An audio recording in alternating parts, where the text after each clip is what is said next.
រឿងខ្លាចាញ់ប្រាជ្ញគីង្គក់និងអណ្ដើកកាលពីព្រៃនាយមានសត្វខ្លាដ៏ធំមួយក្បាលដែលតែងតែដើររកស៊ីក្នុងព្រៃដោយអំនួតវាគិតថាខ្លួនវាជាសត្វដែលខ្លាំងជាងគេថ្ងៃមួយខ្លាក៏បានប្រទះឃើញសត្វគីង្គក់មួយក្បាលកំពុងលោតផ្លត់នៅតាមផ្លូវយ៉ាបងម៉ាំងកាយេឯ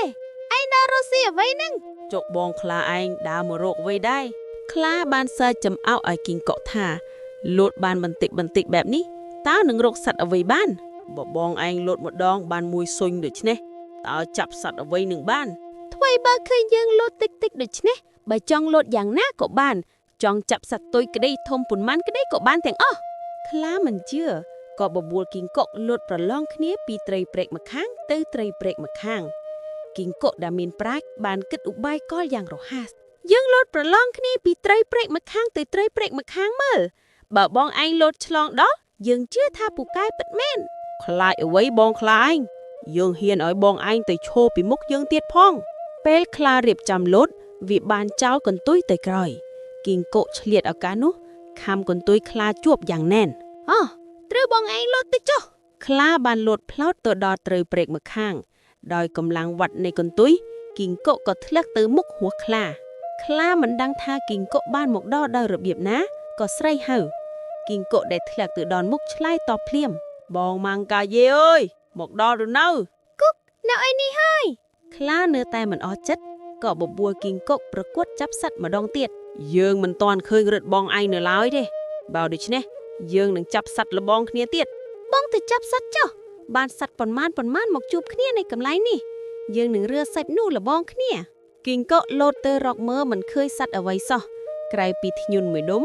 ឆ្អឹងត្រីស្លាតនិងគ្រាប់អង្ក្រែមអង្ក្រមវាលេបវត្ថុទាំងនោះចូលពោះពេលខ្លាត្រឡប់វិញវាបានបង្ហាញសត្វជាច្រើនដែលវាចាប់បានយើ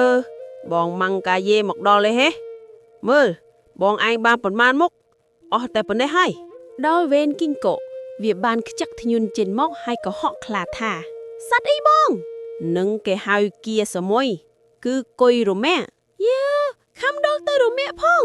បន្ទាប់មកគីង្គក់ខ្ចាក់ឆ្អឹងត្រីស្លាត់ចេញមកសត្វអីស្អស្គក់ដូចឆ្នៃបងនឹងគេហៅភ្លុកដំរីសអាយ៉ាលេងដល់ភ្លុកដំរីសទៀតផងចុងក្រោយគីង្គក់ខ្ចាក់គ្រាប់អង្ក្រែមអង្ក្រឹមដែលមានពណ៌ក្រហមលាយខ្មៅដូចនេះសត្វអ្វីក្រហមផងខ្មៅផងដូចនេះនឹងហើយគេហៅថាភ្នែកអាខ្លាឯងហើយខ្លាឮថាជាភ្នែកខ្លាក៏ស្ទុះរត់ភ្លាមមិនហ៊ាននៅគីង្គក់ស្រែកគំរាមថែមថា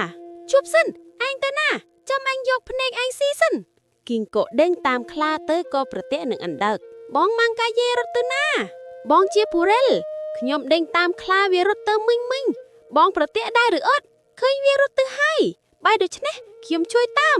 សត្វទាំងពីរតាមទៅឃើញខ្លាសំងំពួនលើគុំរស័យវានៅឯនេះនៅទេបងឯងចាំនៅត្រង់ទីនេះចុះខ្ញុំនឹងឡើងទៅចាប់វាគីង្គក់ខំឡើងតាមវល័យតែរបត់ដៃធ្លាក់មកដីវាធ្វើជាកលល្បិចថាចុះមកយកវល័យបងខ្ញុំចុះមកបើកវល័យយកទៅចងវាតែម្ដងខ្លាឮថានឹងត្រូវគេចង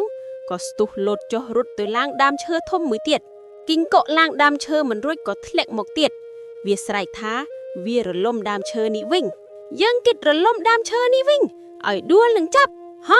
រលំដើមឈើហើយអណ្ដើកបោទាំងកេកគល់ឈើឬសូពុកខ្លាឃើញពពករស័តលឿនស្មានថារលំមែនក៏ស្ទុះរត់ទៅទៀតខ្លារត់ទៅជួបតាចាងដែកម្នាក់ហើយសុំឲ្យគាត់ជួយយកអាយុខ្ញុំផងត្បិតគីង្គក់និងអណ្ដើកវាដេញចាប់ខ្ញុំនឹងប្រហារជីវិតនៅចុះសឹមអញជួយឯងឲ្យរួចពីស្លាប់តាចាងដែកឲ្យខ្លាសពភ្លើងយ៉ាងខ្លាំងដើម្បីការពារខ្លួនអ៊ុញឆ្នោះមកទៀតហើយតាមិនអីទេបើខ្លាចណាស់ត្រូវខំសពខ្លាំងទៅតាចាងដែកយកអណ្ដើកមកទ្រាប់អង្គុយហើយយកគីង្គក់មកដាស់ក្បែរបើខ្លាចណាស់ត្រូវយកខ្សែចងស្នប់ផ្ទប់នឹងចង្អេះទៅអណ្ដើកខឹងនឹងតាចាងដែកក៏ខំជើងគាត់មួយទំហឹងទៅឲ្យកូនយើងដួលមួយហើយខ្លារត់ទៅដល់មាត់ស្ទឹងក៏លោតចូលទឹកទាំងជាប់ស្នប់ទឹកហូរធ្វើឲ្យខ្លាលិចបាត់ទៅបងប្រយ័ត្នខំស្ទឹកកុំឲ្យវាលោតទឹកក្រែងបាត់ដានខ្លាឮក៏លោតទៅក្នុងទឹកហើយទឹកហូរខ្លាំងក៏ធ្វើឲ្យខ្លាលិចស្លាប់ទៅ